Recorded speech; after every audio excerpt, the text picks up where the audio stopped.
Hey there, how you doing? Charlie Winters here with horse racing tips for Friday the 1st of May. Well, so right, white rabbits, white rabbits, white rabbits.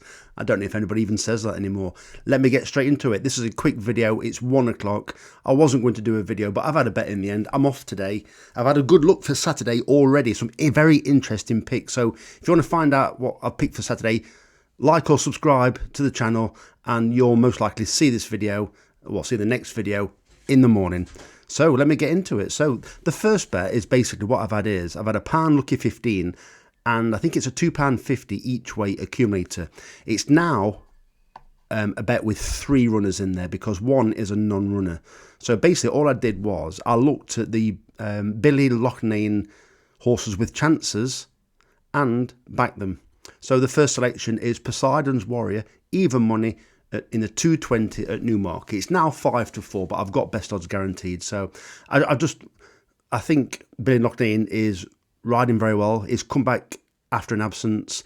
I think he will win the champion jockey. It's currently 6-5 if anybody's interested in that.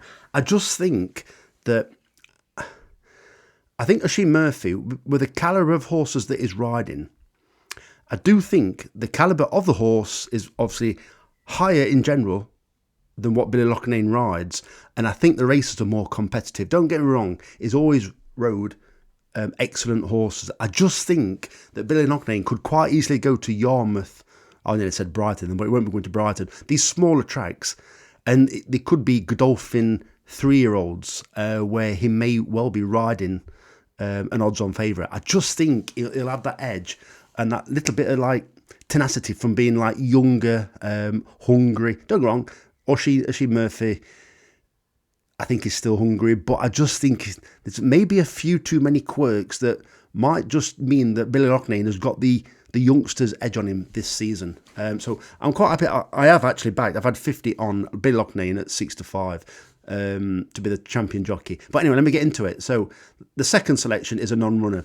The third selection is about 9-2 now. I've got 3-1, but I've got best odds guaranteed. Lake Como in the 255 at Newmarket, and the final selection is Cerro Blanco at 15-8 in the 440 at Newmarket. So here you can see my £2.50 each way. It's now a treble.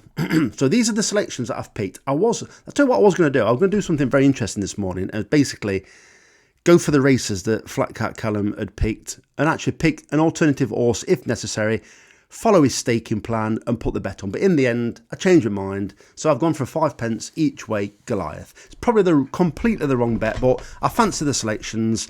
These were picked quite a while ago, so I'm basically going to talk you through them very quickly. First selection is Project Kinsman at 9-1 in the 445 at Newcastle.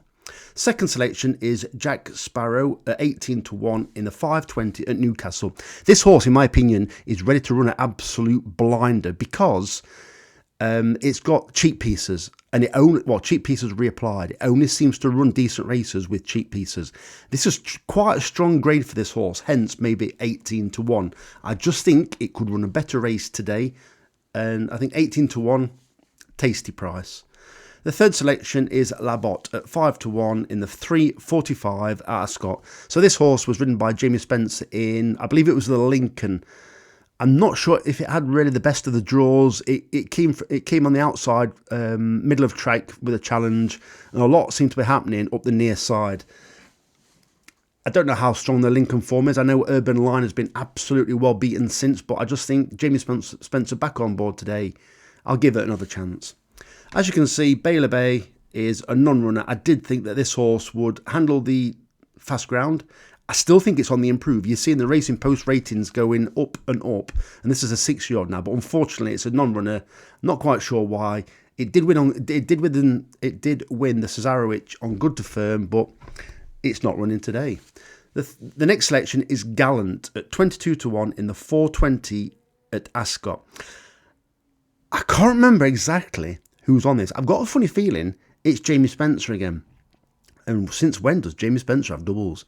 But Jamie Spencer is the type of jockey where you are best off going when he's on a decent price rather than an odds-on favourite. Well, this Gallant is very interesting.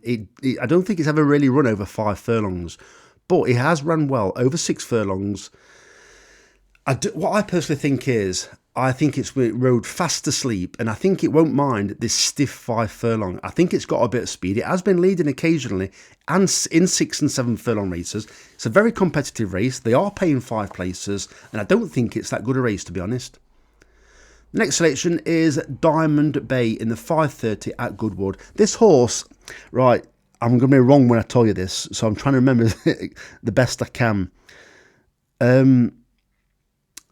This horse runs at Goodwood, and I do believe it either ran in this race or won it last time. And I think it's either off the same official rating.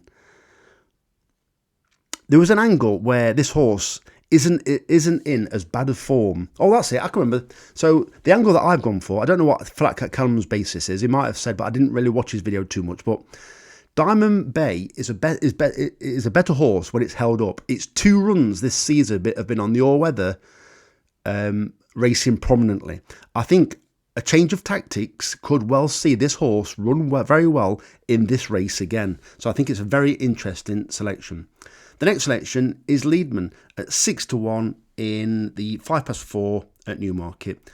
And one of the more interesting selections is Sank Verd at 12-1 in the 5:15 at Newmarket. It's race fit. I believe it's Tony Carroll at Newmarket. It doesn't have that many runners there, and I definitely think it's got a chance. I do believe, I might be wrong, it's Jack Doughty on board, but I do think it's got a decent chance. I've picked four for Saturday already. I really like the look of them. I'll give you one of them already. It's in the Thirsk Hunt Cup.